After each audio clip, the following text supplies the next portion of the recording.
So my name is Professor Cathy Craig and I'm the Director of Research here in the Movement Innovation Lab at Queen's University Belfast School of Psychology. Well, the lab here started out from research that we were doing in the School of Psychology. In fact, it was European funded research, and it was all about how does the brain control movement and how does that link to performance, in particular sports performance and performance, I suppose, in a health context. So if we think about rehabilitation, it's very much about improving movement performance. We were lucky to have investment to further develop this research and develop these, as you can see, state-of-the-art, world-class research facilities here.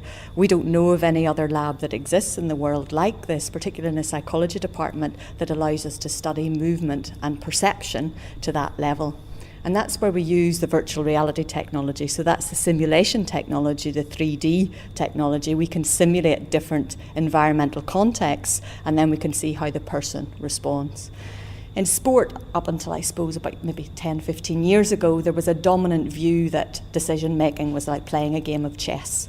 You would remember patterns, and then you would just memorise those and recall those from memory, and that's what elite sports people did.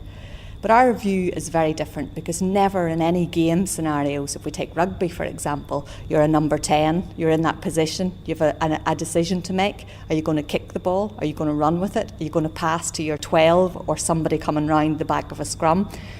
Those decisions are going to be based on what's happening in front of you. So it's that sort of what they call heads-up rugby, where you're reading the movement of the players in front of you.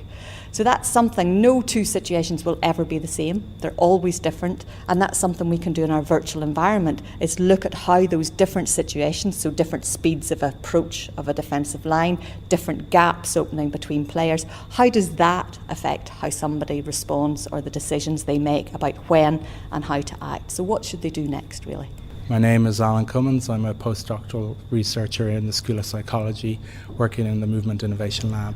If I take the rugby example, so we want to try and recreate important components of a particular action and replay them over and over in an experimental setting to see how people react under different circumstances. So in order to do that, we have to do some what's called motion capture of real movements of real players, so that we can place it into a virtual environment. So the way we do that is we use a system called Qualisys, which makes use of infrared cameras that pick up little, I'll call them silver balls, reflective balls, that you place on your joints and on body segments of a player.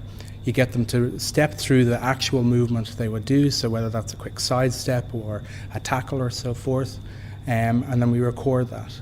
Then that needs to be digitized and placed into what is essentially a game character, and that is mapped in another piece of software so that you then have a virtual character doing real movement. And it's important that it's real movement that's actually being shown on screen.